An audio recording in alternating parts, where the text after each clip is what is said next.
Oke, halo semuanya, selamat datang di channel Info Anime Update.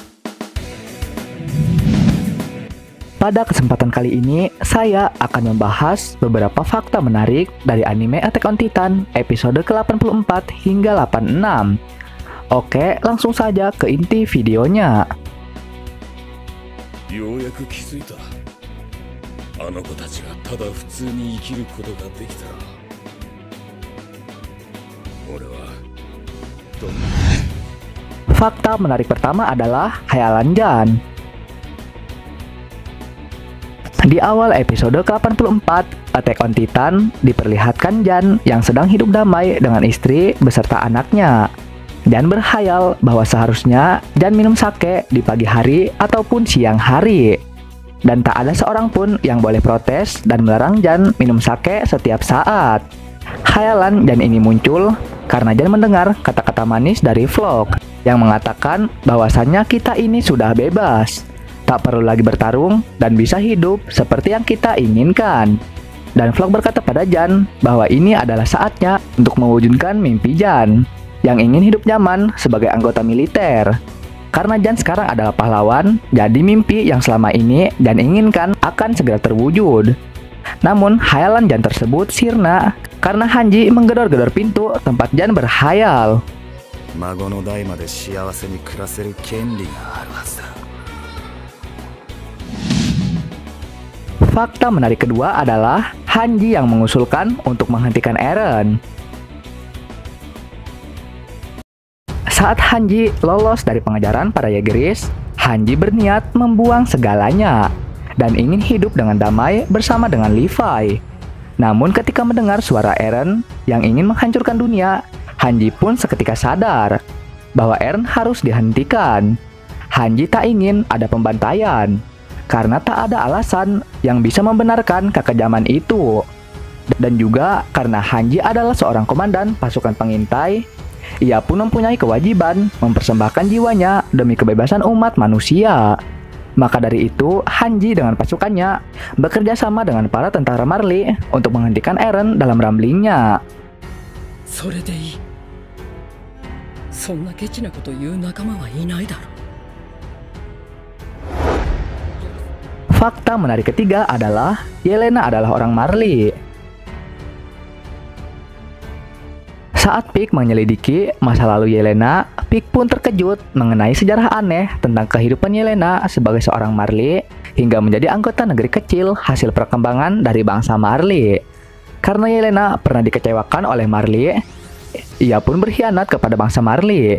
Hal itu terjadi karena ia melihat sosok Zeke dengan impian mulianya. Yelena tertarik dengan sebuah cerita keajaiban tentang menyelamatkan dunia bersama dengan seorang pangeran.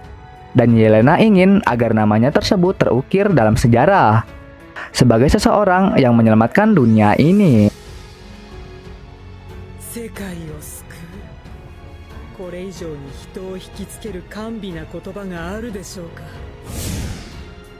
Fakta menarik keempat adalah Kapten Magat akhirnya mengerti dan sadar. Setelah melihat ketulusan Gabi meminta maaf, Kapten Magat pun akhirnya sadar bahwa yang selama ini ia lakukan itu salah. Ia meminta maaf pada Connie, Armin, Mikasa, dan Jan karena perilaku kasarnya sewaktu berkumpul. Kapten Magat sadar bahwa Marley memang salah karena terus berusaha membenarkan semua tindakan yang mereka lakukan. Kapten Magat takut kalau tindakan para bangsa Marley dan dirinya adalah sesuatu yang salah. Maka dari itu, Magat memilih membenarkan hal itu walaupun kenyataannya berbeda. Dan Magat juga merasa bersalah karena menyalahkan penduduk Pulau Paradis atas dosa yang dilakukan leluhurnya. Oleh karena itu, ia meminta maaf kepada semuanya dan meminta untuk mengabaikan tindakan bodoh para Marley terlebih dahulu, agar sejarah bodoh Eldia dan Marley bisa terselesaikan di masa depan. Dan untuk terakhir kalinya, Kapten Magat menyesal karena tak bisa membuat para pejuang bahagia dan hidup secara normal. 国の都合のいいように指導し、壁を破壊するよう命じた。 Fakta menarik kelima adalah pertarungan epik Annie Rainer melawan Jaegeris. Untuk pertama kalinya, akhirnya diperlihatkan pertarungan epik Annie bersama Reiner. Dalam pertarungan itu, Annie menghancurkan para Jaegeris, sedangkan Reiner menonjok hingga mati. Pertarungan ini begitu epik karena para Jaegeris terus berusaha untuk melawan mereka berdua.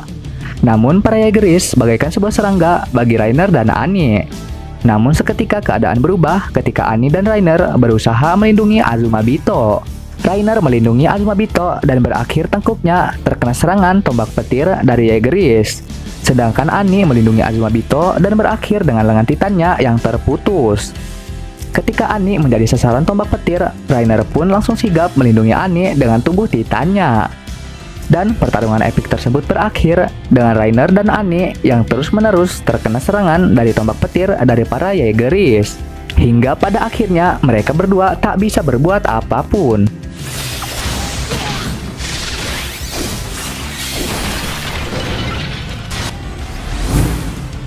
Fakta menarik keenam adalah wujud dari Titan Falco. Ketika Reiner dan Annie sudah kalah, seketika muncul sebuah petir pertanda perubahan dari Titan. Dan petir tersebut tak lain dan tak bukan berasal dari perubahan Titan milik Falco. Wujud Titan Falco sendiri hampir sama dengan Porco.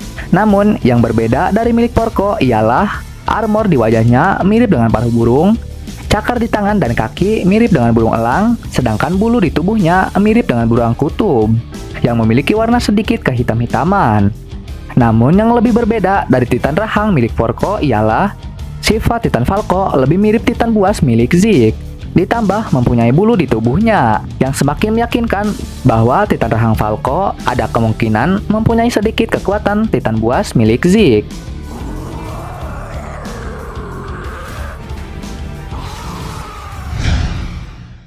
Nah, itu tadi adalah beberapa fakta menarik anime Attack on Titan episode ke-84 hingga 86.